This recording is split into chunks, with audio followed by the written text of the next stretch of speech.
We're here. We are here. We are live. We got figures to open.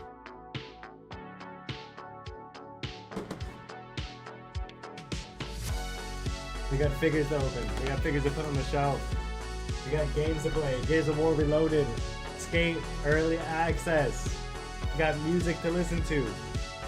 We got ganja to smoke. Boom! Don't jump captain, what's up, brother? We got videos to watch.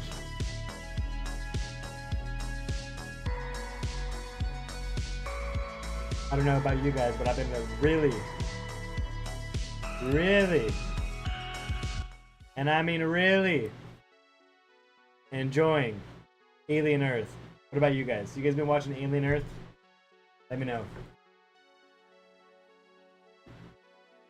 But we're gonna go ahead and get into this.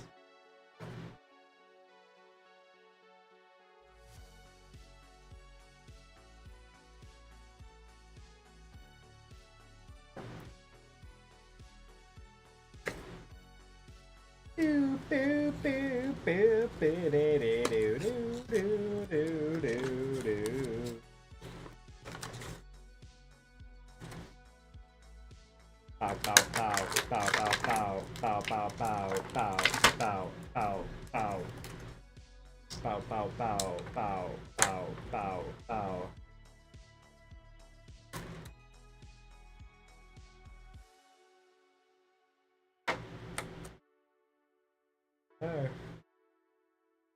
Anakin Skywalker and Bucks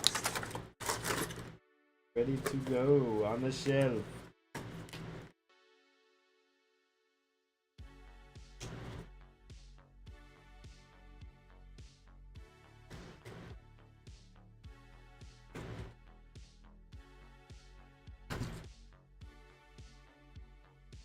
Um.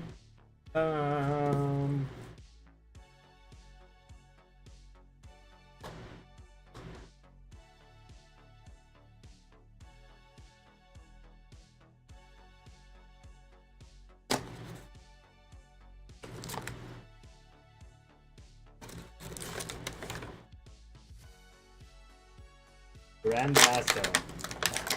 I want a Yoda figure so bad. I need a Yoda figure so bad. Why don't I have a Yoda figure? I don't know. I'm gonna tell you.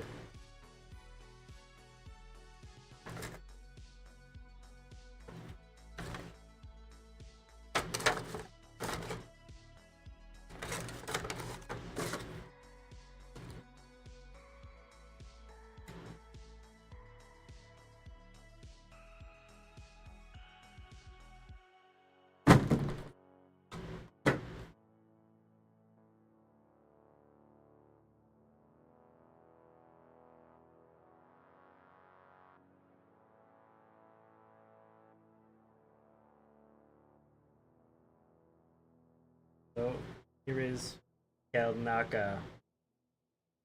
Probably gonna be taking the robes off of him just to see what he looks like without the robes on.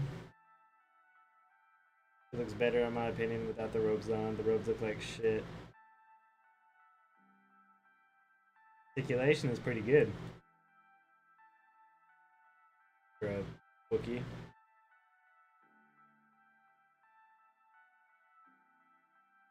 Anakin. His Clone Wars armor.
Let's go put these on the shelf.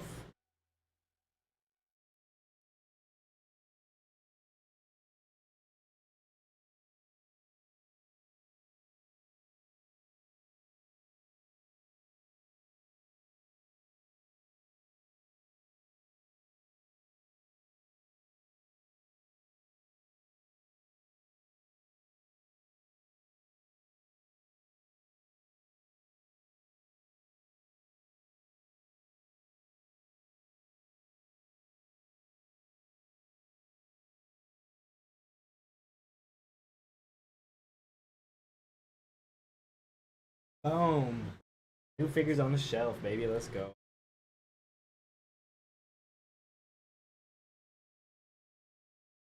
You on Alien Earth.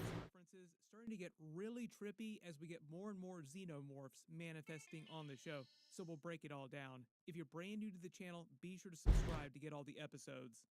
Now that we're starting to see multiple aliens manifest on the show, we're going to have to start calling it Aliens Earth.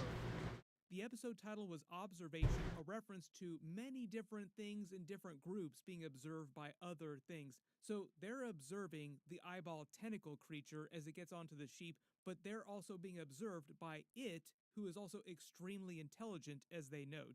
Probably trying to figure out which next synth like Kirsch or one of the hybrids that it's going to try and attach to next, because they're way more powerful.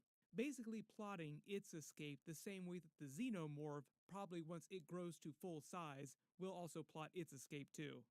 It's also a reference to Kirsch monitoring slightly because he knows what's happening with him communicating with Morrow. Even if he doesn't know every single thing, he actually seems like he can hear everything that Slightly is saying. He actually knows about the new plan where Slightly is going to try and get Joe, Wendy's brother, implanted with one of the eggs.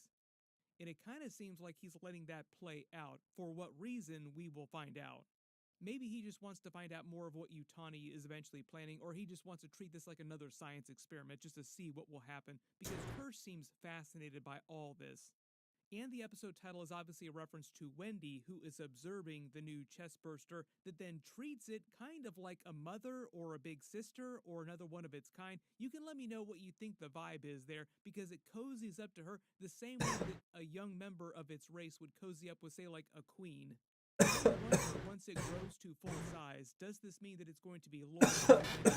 Full-size alien xenomorph, very powerful, loyal to Wendy, who now seems like she's gone at odds with Joy Cavalier and everything the Prodigy is doing. Like, all the different hybrid characters, for different reasons, seem like they're slowly starting to rebel. So generally, the episode is slowly erupting into chaos, probably in the next couple of episodes.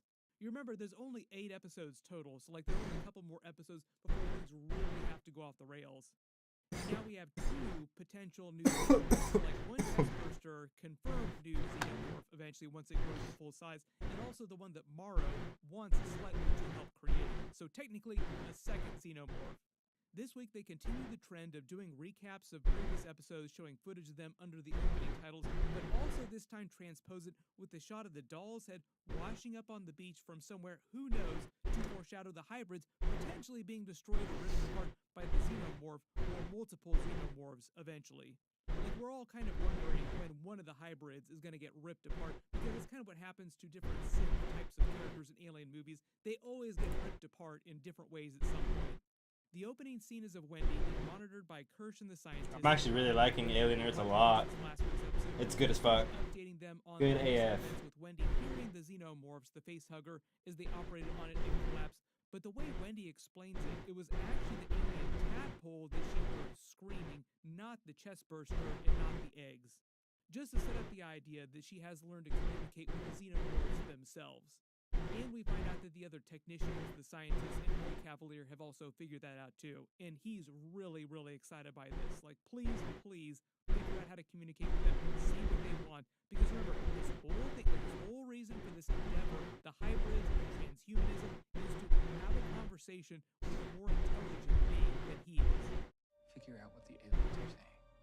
I'll let you keep him. So they're kind of making it sound like he wants to actually speak. Fool's crazy.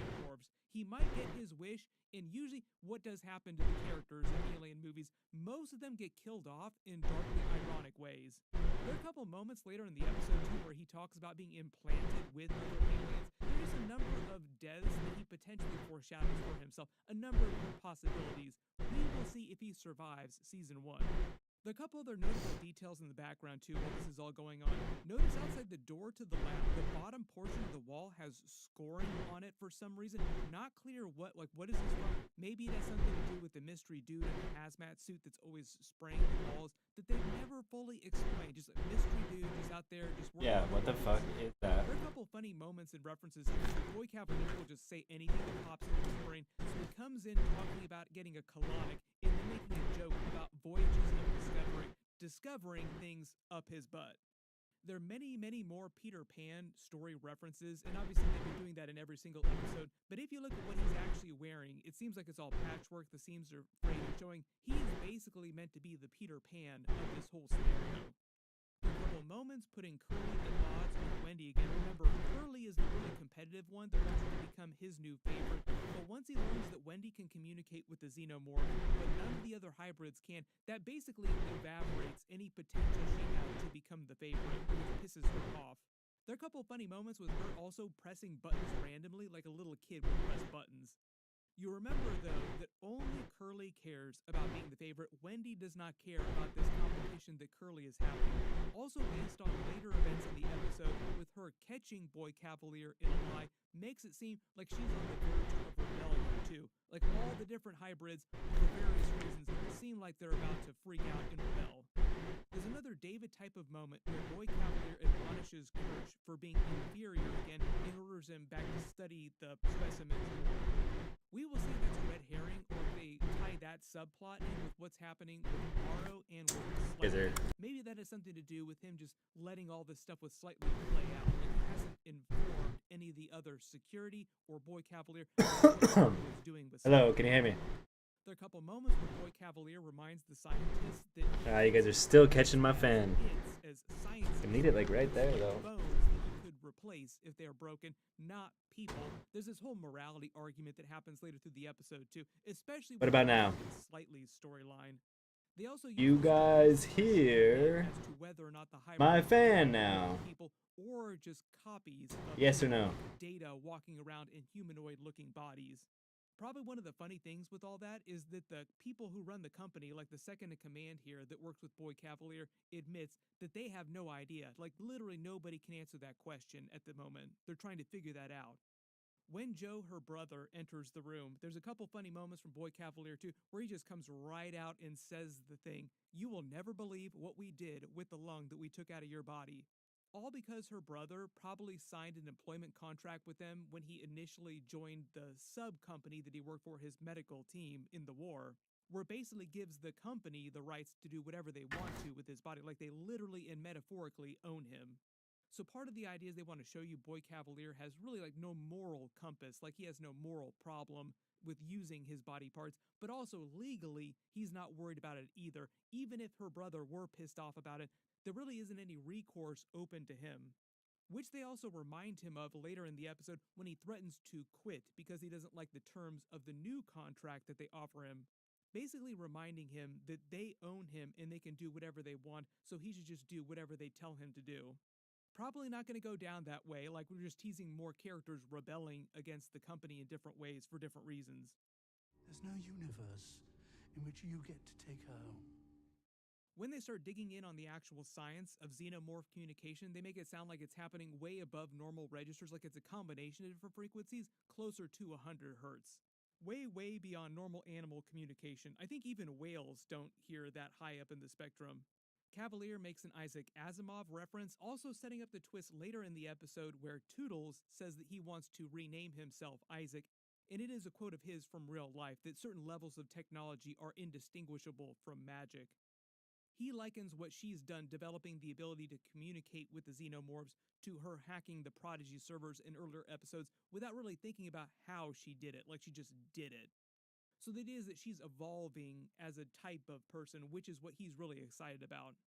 There are a couple other interesting bits of science here too. They reveal that the hybrids' bodies have batteries capable of powering small cities. That seems like it'll be important eventually. Maybe they'll use that for some bigger twist later, like you could use those bodies as really powerful bombs too. Then his second in command says that he wants to send the specimens back to Yo. Yutani, and he's just wary of them. Like, why would they need to communicate with us? Don't they have hostile intent? Like, he's just correctly clocking that this is not going to end well.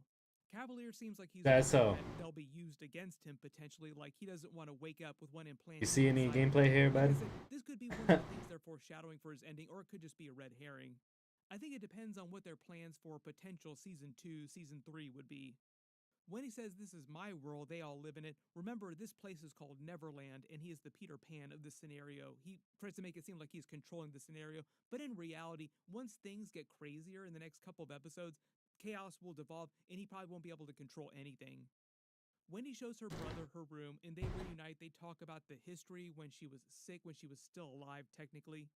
She says she's been drawing a lot. She drew a picture of her. She drew a picture of the events of episode 1 where she was teaching the other kids about the hybrid procedure before they performed it. All the flora seem like All good, all good. around the island. The salamander here, maybe it's an alligator. There's an alligator later in the episode, and they keep making the references that the xenomorph is the alligator of the Peter Pan that's playing out here. Boy Cavalier also makes the reference that the tick later in the episode, and they keep making is the alligator. Boy Cavalier,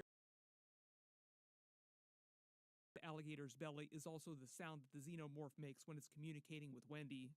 She fought the crocodile, and now she can hear the ticking of the clock. He just seems absolutely obsessed. Appreciate that follow, brother. With Peter Pan. Makes You're a big skate fan or what? He refers to himself as that. Yeah, actually skate in real life. Who will never grow up.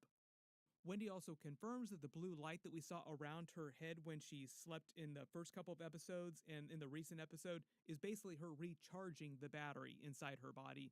Notice the hear no evil, speak no evil, see no evil mural is above all of the beds, all the kids' beds, which Kirsch also then later talks to slightly about.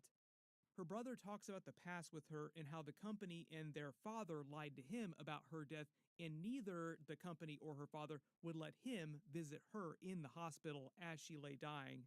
This is also how she catches Boy Cavalier in the lie later in the episode that sort of sets them at odds. He then mentions working as a medic during a war on the other side of the planet. Remember, he said he was part of a unit in Siberia. That was where the war he was fighting was happening. It is probably a reference to corporate wars because, remember, corporations basically control the world, not regular governments.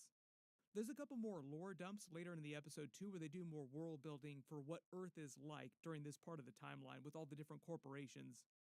Then they watch that same Ice Age movie that they were both watching in the previous episodes.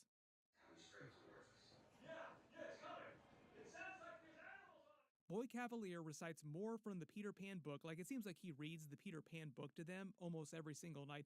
This time, though, the passage he reads references the physicality of the island of Neverland as they show imagery of the real island, setting up the xenomorph eventually getting loose in future episodes and them having to hunt for it. We get a montage of imagery to show the passage of time, what's going on with all the other characters, and Kirsch also monitoring all of Slightly's input data, like everything he sees, everything he hears, and what's happening with Morrow. Morrow then continues to try and mess with Slightly, trying to play it off as if he's returning what is rightfully his, so technically it's not stealing, basically trying to twist a little kid around his finger, because remember, this is a little kid that Morrow is messing with. And because of all the Peter Pan references, Morrow is clearly the Captain Hook of this scenario.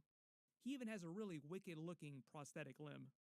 He reveals his real name is Kumi Morrow. He's from Ghana. Slightly then tells him his original name, Arush Singh, setting out the idea that Morrow is basically going to use that information to track down and capture his mother and use that against him later. Probably a bad idea to give him all that personal information about yourself. Also, because he's a cyborg, you kind of wonder if Weyland Yutani, like the company itself, Yutani, is also learning all the same things that Morrow is learning, the way that you would just pull stuff off of a hard drive, off a computer. They're not really clear if it works the same way with cyborgs as it does with the hybrids, where like Prodigy can monitor everything that's coming in and out of the hybrids remotely. You don't actually have to plug them into anything to get that data. Previously, the way that Morrow talked to Yutani about it made it sound like cyborgs are a little bit more like thumb drives, like you physically have to actually plug him into something so they can upload the data that way. And remember, he rebelled against Yutani, saying that he wasn't going to come in until he secured the specimens, which is part of this new plan now to get somebody impregnated, which sounds like it's going to be Joe. Back in Slightly's room, Kirsch is waiting for him and tries to get him to reveal what's happening with Morrow. Remember, Kirsch knows exactly what's going on, so he's just trying to catch him in the lie. But when he doesn't tell him, you also hear Morrow in the background. Like, Morrow is also monitoring everything that Slightly is hearing and seeing too. So you have to imagine he's speaking to Slightly 24/7, like all the time, driving him crazy. Still not totally clear why Kirsch has not reported this to Prodigy, like why he's just letting this play out. Maybe he's just trying to learn more about what's actually happening with Morrow and Yutani. Maybe he also kind of wants to see what's going to happen if they are able to implant somebody else with another xenomorph. It just kind of seems weird that Kirsch wouldn't immediately turn around and tell Boy Cavalier, oh yeah, one of your hybrids has been jacked by Wayland Yutani. We should probably do something about that right now. Then they performed the test with the eyeball tentacle creature turning it loose on the sheep. RIP to that sheep. Basically rips its eye out, uses the socket the same way it did with the cat. Basically just another version, like a larger version of what happened with the cat. And notice how they monitor its changing brain functions. So the idea is that this parasitic eyeball tentacle creature uses the host brain to boost its own processing brain power essentially. Kirsch notes it's a highly intelligent creature, so title of the episode, Observation, it also observes Kirsch in Prodigy observing it. Boy Cavalier seems absolutely entranced, fascinated by it, like he wants to have a conversation with it now. Too bad sheep cannot talk. It just feels like what they're foreshadowing here is that the eyeball tentacle creature is looking for a more powerful being to inhabit so that it can escape. But what happens if it eventually combines with one of the hybrids who are crazy, like very advanced brains, or if the eyeball tentacle creature is able to get a hold of one of the xenomorphs? That would be like the most nightmare scenario. Eyeball tentacle creature plus xenomorph combined. In fact, that sounds so cool. I'll be kind of disappointed. Doesn't even have an eyeball to like one of the swap eyeballs with though. Later this season, like we have many other potential xenomorphs we can use for this. Doesn't have to be the one that Wendy has cozied up with recently. Then because remember the xenomorphs are the crocodile in this Peter Pan scenario, they literally show a crocodile swimming in the waters around the island, teasing the xenomorph eventually getting loose on the island. Just seems like a matter of time. Then the scientists talk about their fears for the hybrids, arguing about the morality of what they're doing. He confirms they're married. She supports the company, Boy Cavalier's side in all this, and he's one of the only ones, probably besides Wendy's brother, who is not on board with everything that they're doing. Just setting up the idea that this other scientist is going to rebel at some point himself. Nibs then shows up declaring that she is pregnant, raising all kinds of questions like, is she referring to something else? Is she actually pregnant? Is this her just hallucinating things because of the PTSD from the eyeball tentacle creature? What is she cooking inside of her? Is she cooking anything inside of her? This could also just be another reference to all the alien eggs and more xenomorphs growing inside people, just because that's all of Morrow's plan. Like Morrow wants that to play out. They have their conversation about the birds and the bees. Apparently, Nibs grew up on a farm and knows all about this. She makes a Jesus, Mary, Immaculate Conception reference, making it sound like she grew up religious, and she thinks that her baby is similar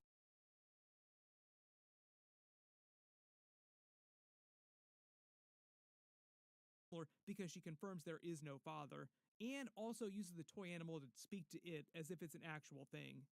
She has a couple more PTSD flashbacks to the eyeball tentacle creature in the crash. You wonder if maybe it implanted some kind of egg inside her. Maybe that's the baby that she's referring to. How does this eyeball tentacle creature propagate itself? Like, how does it make more eyeball tentacle creatures? Because all species have to propagate in some way. Then she starts to get very violent with the doctor, who calls in security, teasing the idea of the hybrids in different ways, all rebelling or just freaking out, making it sound like there are protocols for this. Like she calls it a level 3 event, which sounds like their code for when hybrids get violent. Cavalier's second in command has the conversation of conversations with Wendy's brother about the future working for them on the island, basically letting him know he has no options. Like, we will bill you for the very, very expensive artificial lung, which you definitely did not need, but we put in your body anyway. So we essentially own you for the rest of your life, no matter what. And what they really want from him is to find out how successful their whole grand experiment with the hybrid procedure was. Is this really your sister? Does this feel like her? Or did we waste all of our time and billions of dollars? Also reminding you that their whole plan, this transhumanism plan, is to evolve the human race to this next level, functional immortality essentially. We will see if they're successful by the end of the season in actually answering the question, is this Wendy, like it is really her, or did they just copy the data from her brain and it's just that walking around inside a humanoid looking body? Also love the way he calls out slankets too, like he hates slankets for some reason, things that nobody wanted, blankets with armholes. Joe then learns that some of the surviving members of his unit, the ones that weren't killed by Morrow or killed by the Xenomorph during the crash, actually signed their own new contracts with Prodigy. They'll probably use his team to try and track down and hunt the Xenomorph once it eventually, theoretically, escapes on the island. Like, it will probably escape sometime soon. Boy Cavalier then meets with Wendy to try and get her to learn how to communicate with the Xenomorphs even more. Also, where she catches him in the lie. There are a lot of weird things going on during this scene too. Like he goes full Peter Pan, makes many Peter Pan story references, and also continues to have this weird thing with his feet. When he asks her about her fight with the Xenomorph at the crash, the Pirates of the Indians reference is to the Peter Pan story. The Lost Boys and Peter Pan fight both pirates and Indians at different points during that. When she says she thinks that Kirsch should not have cut open the eggs in the facehugger, foreshadowing she might eventually sympathize with the Xenomorphs over Prodigy when things get crazier, like take the Xenomorphs' side in all this. He really sounds like he's trying to find an excuse to get rid of her brother and then uses that as a way to control her and get her to communicate with the Xenomorph. Like, I'll let him stay if you continue to communicate with the aliens. This is also where she catches him in the lie, where her brother told her that they didn't allow him to see her. He tried many times. Boy Cavalier makes it sound like this wasn't the case. Like, no, your brother didn't care about you. He didn't try to see you, which she knows to not be true. So she knows that Boy Cavalier is lying to her, and it seems like she's developing a plan to work against him eventually. Like, she is slowly rebelling herself. When she says she wants to send the Xenomorphs back, she's probably talking about sending them back to the moon where they initially found the eggs in the spaceship. They go back to the sheep lab with the eyeball tentacle creature. Remember Toodles here, who's watching it and being watched by it, had a problem touching stuff. Kirsch had to tell him, don't touch things, watch with your eyeballs. He wants to pick a new name for himself, Isaac after Isaac Newton, the same way that Nibs kind of wanted to have a different name. Slightly then tries and fails to steal an egg. Just absolutely terrible job here. Shows he's really bad at lying. Acts really weird. You can definitely tell the others are starting to pick up on it too. Like, why are you being so weird, dude? Kirsch then confirms he knows exactly what's going on and continues to monitor all of Slightly's communications with Morrow. Notice that the blood-sucking creature is right beside him too. Still wondering what that's going to eventually turn into. Like, what is it using all that blood for? Morrow then confirms he's captured Slightly's real mother and threatens to kill her, then orders him to get a regular person implanted by one of the other eggs, the facehuggers, and Morrow's going to take that person and the new Xenomorph back to Yutani so they can study it and turn it into more weapons and technology. At a certain point, Weyland-Yutani did develop a bioweapons division. That's really their end goal for the Xenomorphs. That's why they want them so badly. Kirsch then unlocks the eggs, handles one of them because it sounds like he wants to let Morrow's plan play out. Maybe at some point he will eventually inform Prodigy Boy Cavalier what's really going on. All the hybrids then play together with Wendy's brother. They explain how their weird version of chocolate works. It sounds terrible. It's a chemical device that triggers the synthetic memory of flavor, which in reality apparently tastes terrible to normal people. Kinda sounds terrible too. Toodles says he's been uploading scientific knowledge the same way that Curly uploaded French and other information. Smee says he wants to start doing it too. All the other hybrids will start doing it in different ways as well. Like they'll start to figure out that they can get smarter just by uploading data, Matrix Neo style. Curly then asks Joe about the 5 corporations that currently control Earth, and they use this for another info dump, another lore dump about the state of the Earth. They haven't explained what some of the other corporations do. We only know more about Prodigy and Weyland-Yutani right now. But the way that Joe explains it, the collective history on the planet is that democracy failed, there were many wars, and the companies were the answer to the chaos. And apparently the 5 companies have their own ruling council, like a high council, and he makes it sound like Weyland-Yutani is going to petition the other heads of the corporations to help them get their specimens back. So there is some kind of loose implied hierarchy where all the companies have a council that tries to work together, but technically they all are at odds with each other, all vying for control of the Earth. You remember in the opening text crawl at the beginning of the series, basically they were teasing the idea that the first of the 5 corporations that unlocked immortality would control the future of the human race. Slightly then shows up and has a mini freak out because of what just happened with Morrow threatening to kill his mother and her referencing all of his former brothers and sisters. Like, we talk about you every day. So he really freaking out about his family in general. And all the hybrids then start to slowly revolt, wanting their families as well too. Like I said, they're just slowly teasing the idea that all the hybrids will start to freak out in different ways for different reasons in revolt, and Prodigy will have to do something about that. Joe also seems like he tries to get Wendy to ignore Boy Cavalier's orders, but remember, she's playing along with his wishes for now because it means that he gets to stay. That's her whole reason for doing what Boy Cavalier wants. Pinky promise. She then starts trying to talk to the new chestburster in their language in Joe's lung. She starts singing to it. Notice that Kirsch is also watching this all. It's just super fascinated. Like, this is amazing. While this is happening, you get that really creepy scene of Slightly watching Joe from outside his window, making it sound like he's picked him to be the guy that Morrow wanted implanted with one of the new chestbursters. We will see what happens with that subplot, just potentially multiple xenomorphs running around the island eventually. Then the new chestburster bursts out of the tank and Wendy starts talking to it like they're best pals now, best friends forever. Does it think of her as a friend or one of its own? She pets it, it kind of cozies up to her like a mother. Just feels like they're implying that once it grows to a full xenomorph, it will be loyal to her. They end this episode with Ocean Size by Jane's Addiction. The lyrics go, "Wish I was ocean size, they cannot move you, man. No one tries, no one pulls you out from your hole like a tooth aching in jawbone," which feels like a reference to the chestburster bursting out of the lung in the tank at the end of the episode. Generally feels like more of a table-setting episode, like they're just teasing the next big xenomorph. We will see. There's supposed to be a flashback episode, I think, at some point. That might be episode 5, where we get more backstory for the characters. But we only have a couple episodes left, so just expecting these to get really Peacemaker Season 2 episodes that are also...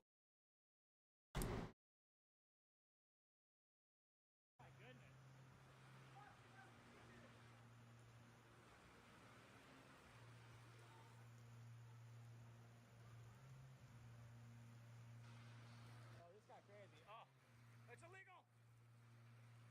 Collecting rainwater is illegal! So we had some food, ate some sushi. We're tired. We skated 3 or 4 different parks today, completely exhausted. But guess what? This park right here is built for learning, and everything's super low impact and playful. So we're just gonna skate this. We're gonna see if we can learn tricks, new stuff, just being completely drained. What? You tried to 5-0 that? Street Matthew.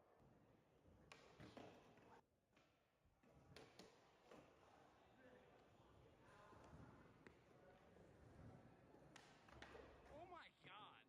He's not a good judge of like this being so mellow you can learn stuff because he's just kind of gnarly in general. But when you see me try to skate, you're like, oh yeah, anyone can skate that. So interestingly enough, this rail terrifies me.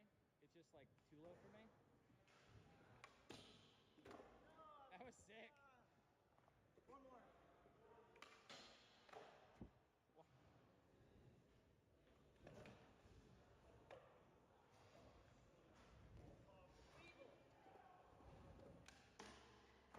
What?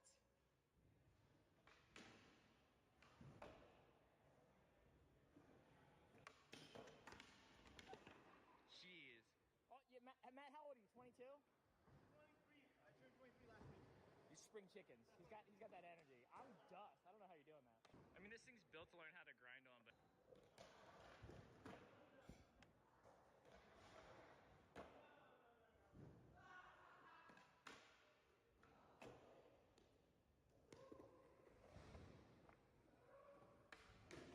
Street Matt! I walk away for 3 seconds and all I hear is, I see a Matt! And he's just jumping off the stuff over there. You and Phil, man. Birds of the same feather.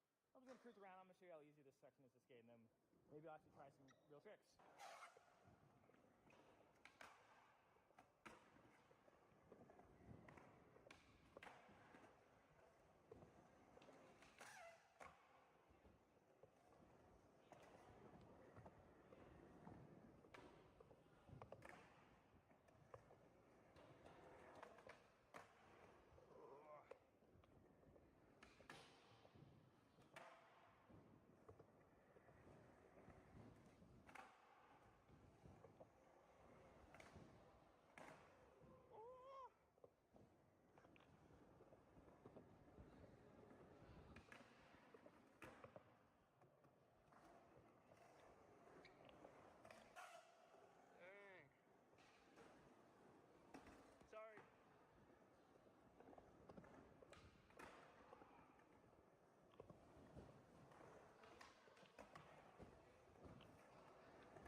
That was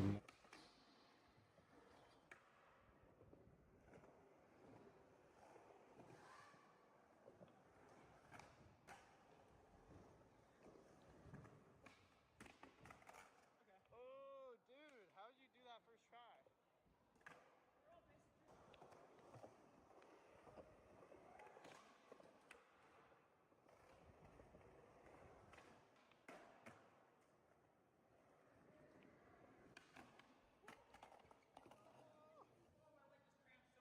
Oh, my leg just cramped insanely hard on that nose grind attempt. So our time is very limited. I do want to skate this little bump rail fakie.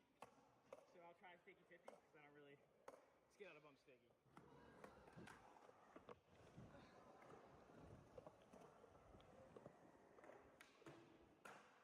Man, my leg is cramping. Like, I'll keep skating. I'll try it again. I like lots in like front people for some reason.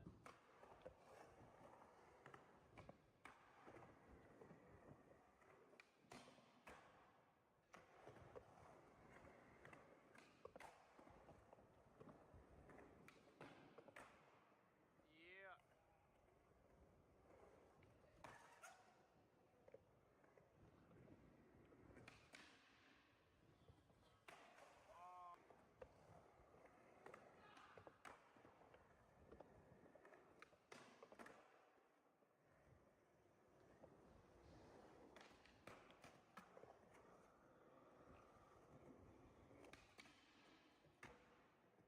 Try to take out like switch front people and then just like back 180 out.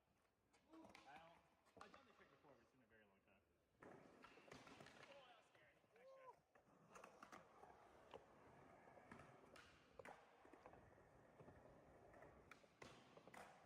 Ooh. You said this is for Phil. I don't know what that means.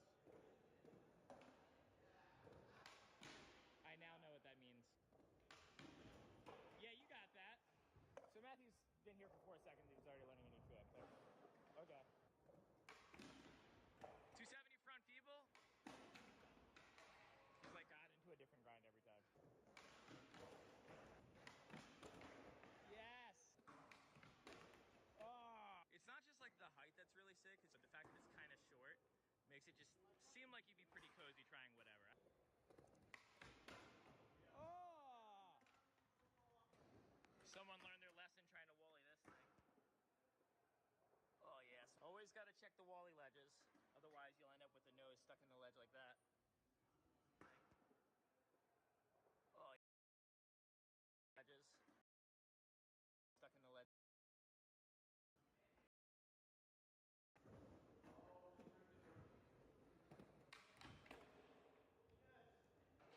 Shout out Phil. Dude, learn that because Phil is like my hero. He did that to fakie down at A-frame. It's pretty narrow, man.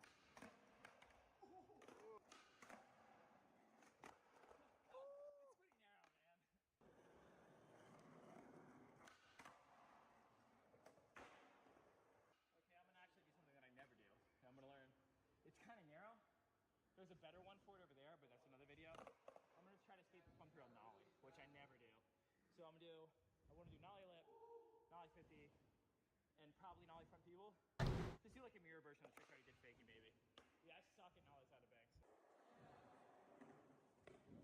Totally mispopped. I do not know how to skate out of banks nollie. Like I tried to pop that one. I'll just try nollie 50-50 because you have to pop that. That honestly, I wasn't that scared. Yeah. I felt kind of cozy. Let me do one more. Yep. Okay, this one, I'm actually pretty scared of. That's not like front board. I don't do this trick.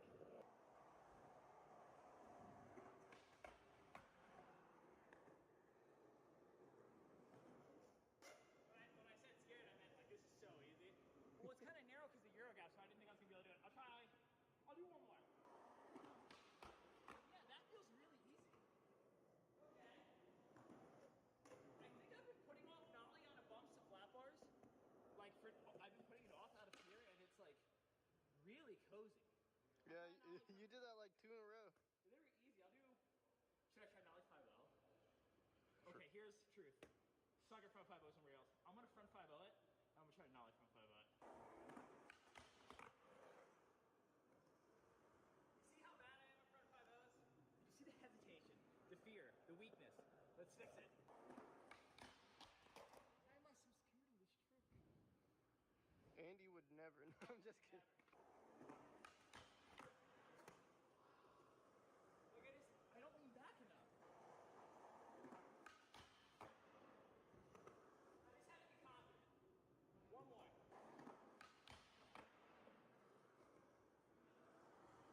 So the only person I know who's not like 5-0ing rails is Zach. Okay, next try. I didn't try, but like a part of me wanted to try. So this time, I will try. What the? I mean, did I try though? You did try. I did try. Was I anywhere near the trick? Not so much. Yeah, you're bored, like. But it's like this rail gives me the strength, you know? This rail is my rock. Man, I kind of don't want to try it again because of that try though. I'm gonna, okay, for Phil. Yeah, for Phil. Yeah. Like, I didn't pop it, but I did it, and now I'm trying in front of people. No pop. That one was weird. See, if that would have been on any other rail, less playful, I would have actually gotten hurt, but since this rail's built for safety, literally. I'm kind of sticking, huh?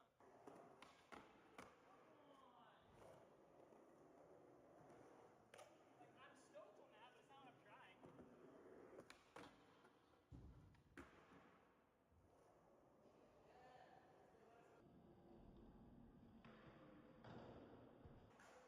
Dang.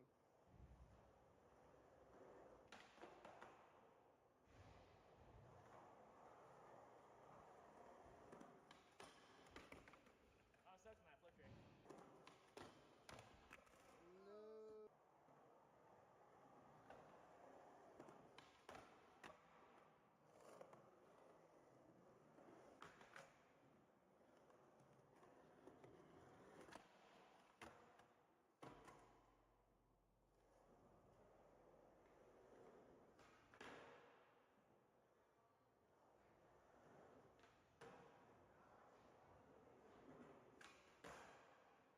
Really came here for was I want to learn how to sit on front salads. Because I see people sit on back huskies all the time, and I'm like, I want that, but not that. So I'm gonna front salad this little bumper rail, and then I'm just gonna try to sit on one down there. It's like front blunt, pretty cozy. So I feel like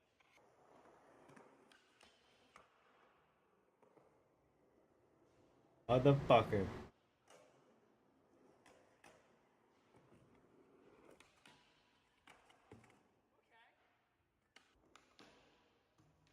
Oh. it's halfway. Yeah, you got halfway there. I'm so scared to like hold it. I don't know. It's a spooky trick. It's like it really wants to make you back 180 out, and I just gotta fight it.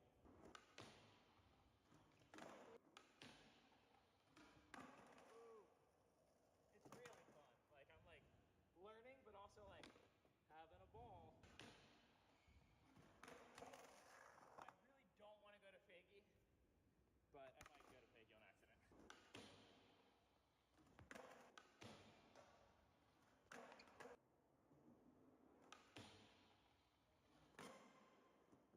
What did I say? How many times did I say I didn't want to go to fakie? And here I am, going to fakie.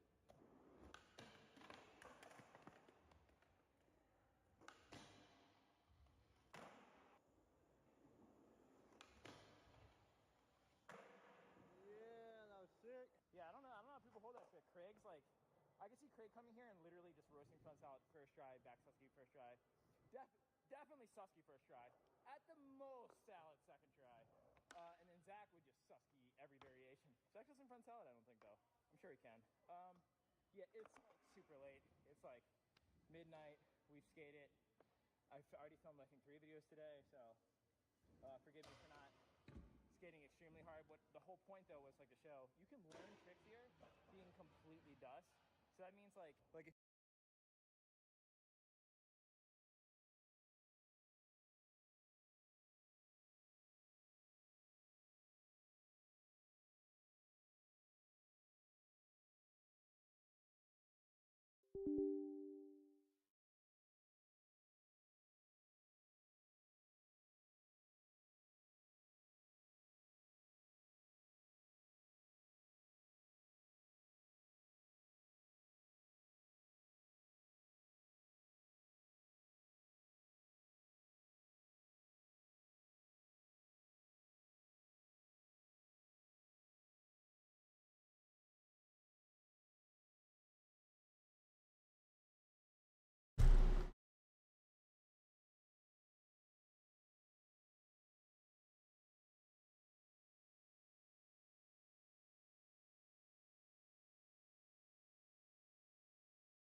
That was loud as fuck.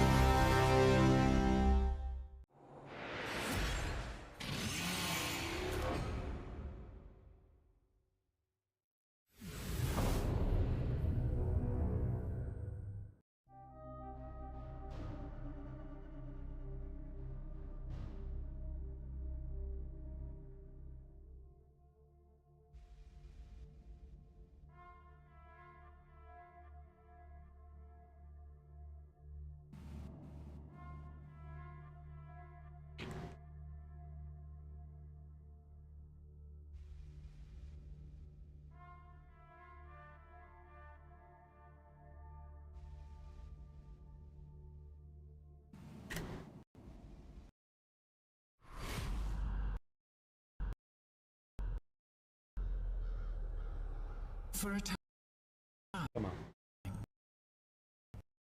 humans of Terra use What's going on?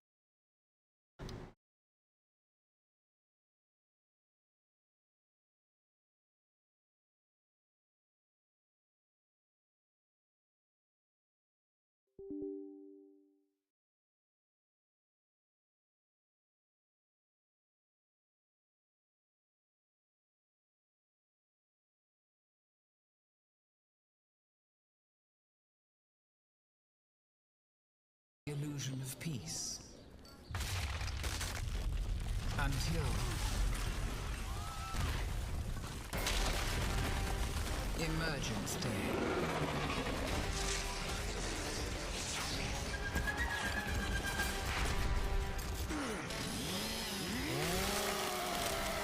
In time, their valiant defense was crushed with billions dead. Humans denied their enemy control by destroying their own civilization.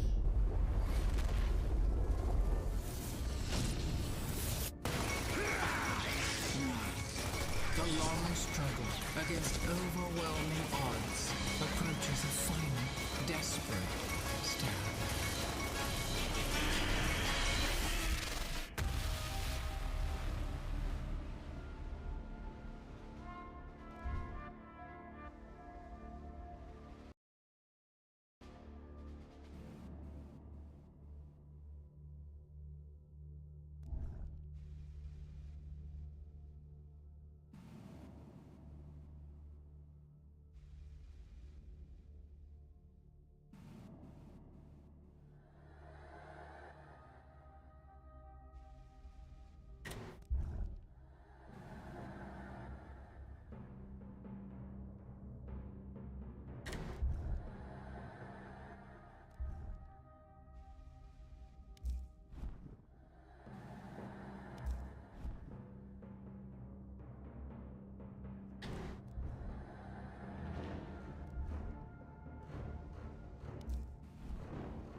Years after E-Day.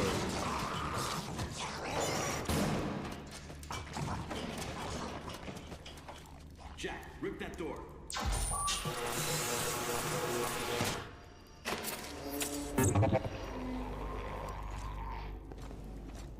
What are you doing here? Getting you out. Here, put this on. You'll need it. You could get in a lot of trouble for doing this. Not anymore. Things have changed. We better go. What about the other prisoners? You can't just leave them here. They're gone. Hoffman pardoned everybody. Is that right? Welcome back to the army, soldier. Shit.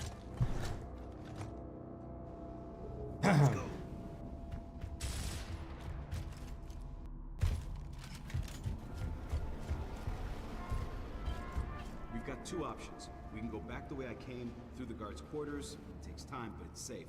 Or we can go through the prison blocks and get right into the fight. Your choice. Let's take the prison blocks. I'm ready to kick some ass. Hell yeah. Let's do it. 6-4, this is Delta 2. We are en route. Over. Copy that. We are beginning our run. 6-4 in position. Fox 1, Fox 1.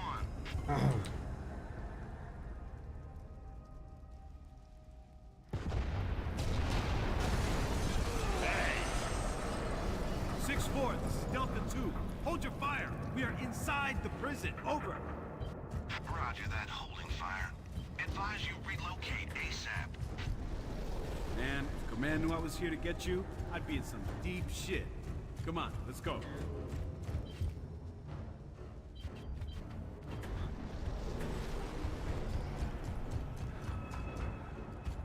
It's this way.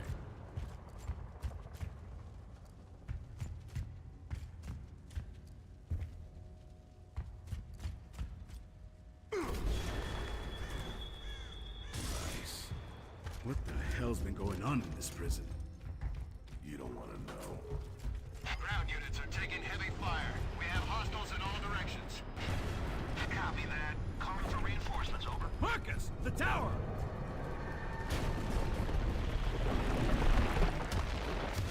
Take cover! King Raven, Delta 2. We've got a locust on that bridge. Over. Roger that. Moving in.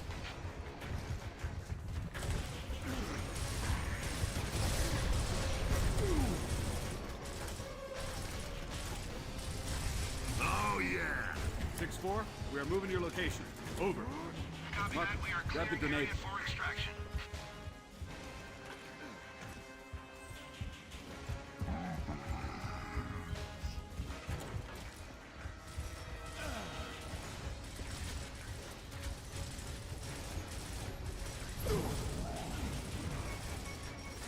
Who's next?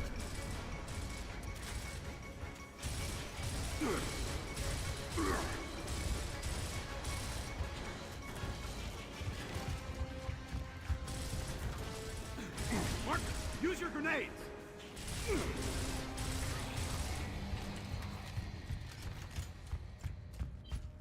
Okay, I think we're good. Let's grab some ammo.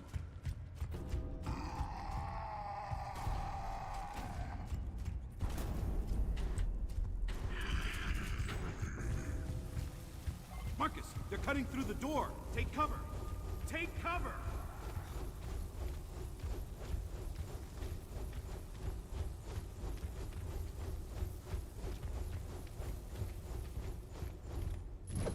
Get ready.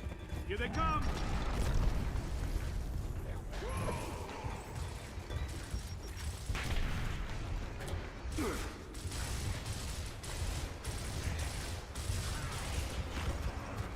Let's get out there. Delta 1, this is Delta 2. We are ready for extraction. Over. Copy that. Enemy units right there, over. I see them. Moving in.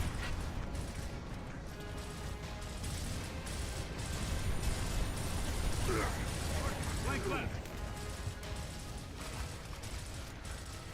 More are coming. 2 clicks to your right. Can you suppress? Over.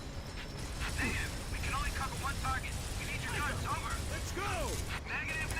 We are also taking heavy fire. Stand by.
waiting for us. Hoffman. Oh, shit. This is gonna be awesome. Hey, are you the Marcus Phoenix? The one who fought at Asfield Fields? Yep. Wow, cool!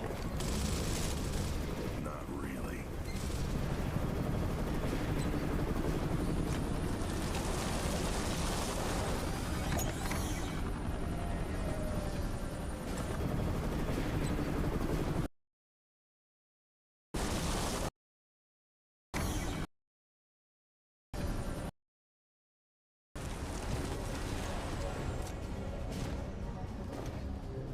You! Traitor like you doesn't deserve to wear the uniform. Looks to me like you need all the help you can get. Step aside. Lieutenant, I've got good news. We have a plan to end this war. Once and for all. Yeah, right. Sensors are picking up enemy movement, sir. Close by. Enemy reinforcements! Take cover!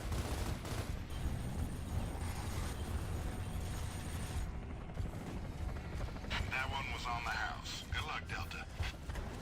Get up those stairs. Alpha's waiting.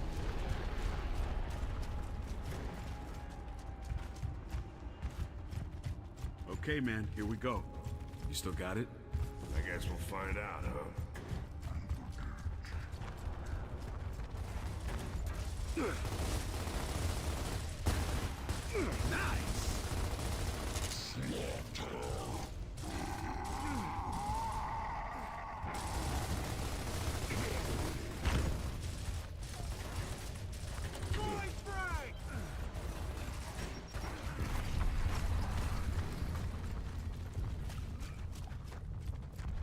Grab those tags.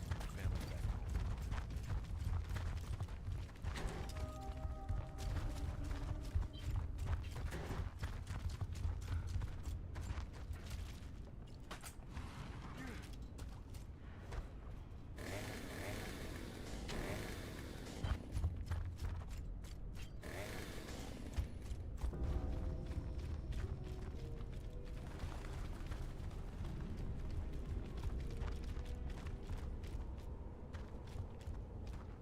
Grubs!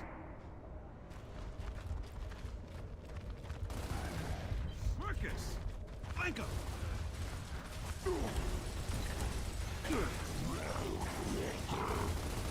Back in your hole! Marcus, flank left!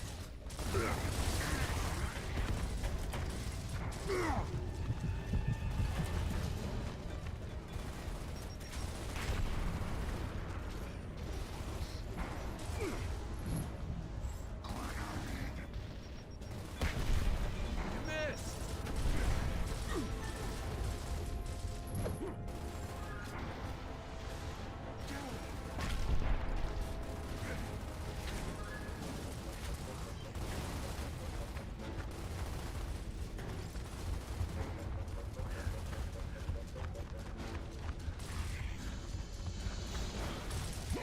That all you got?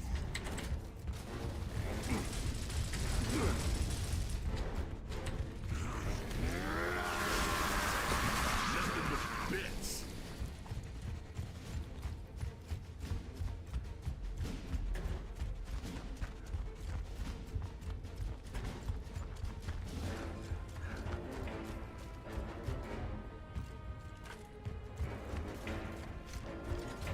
Yeah, I think I killed him, guys.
Control, this is Delta. We have visuals on Alpha. Possible KIA. No sign of resonator. Roger that, Delta. Keep looking. I'll open the door. I've got the code.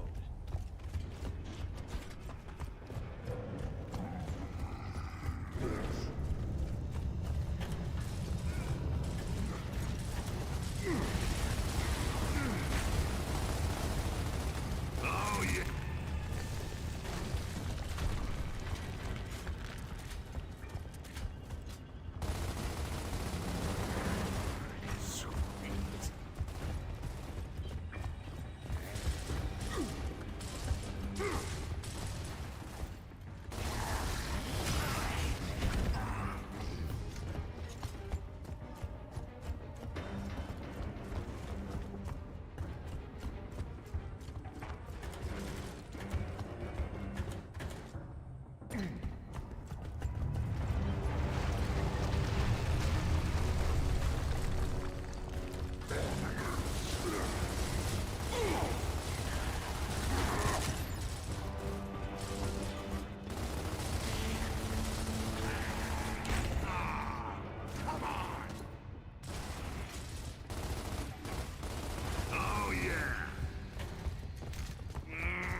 I hope that's not Rojas down there. His little boy just turned 2 last week.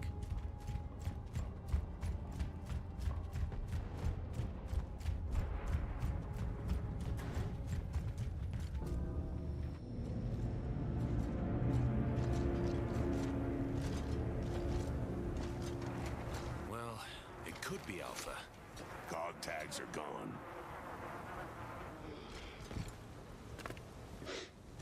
Is that the resonator? Nah. Now what? Let's get that resonator. Marcus. What do you think? What do I think? Could be Alpha, or it could be the Locust setting a trap. There's only one way to know for sure. Inside the House of Sovereigns. Our next target is House of Sovereigns. Straight ahead. Move!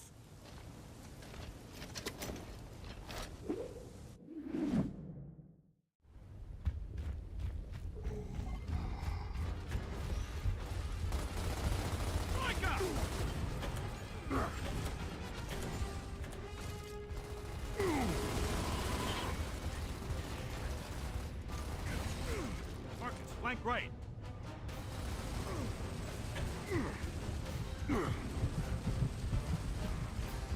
Marcus, flank right.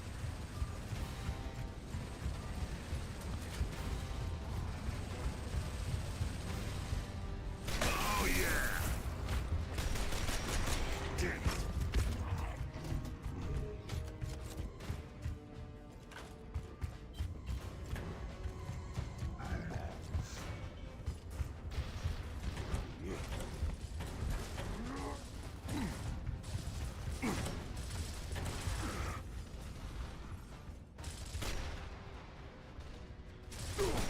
Oh, yeah!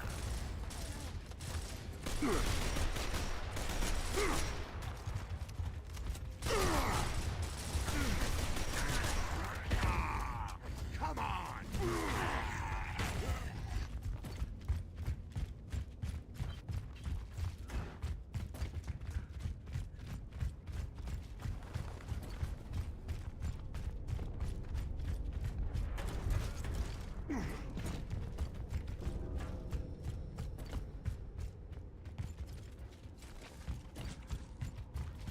Another grub hole.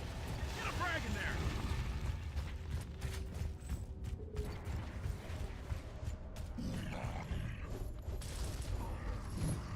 Fire in the hole! Back in your hole!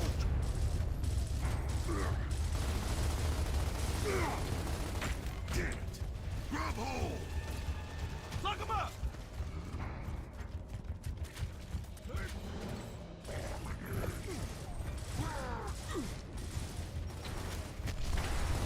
Nice throw. Oh, yeah.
hole! Plug him up!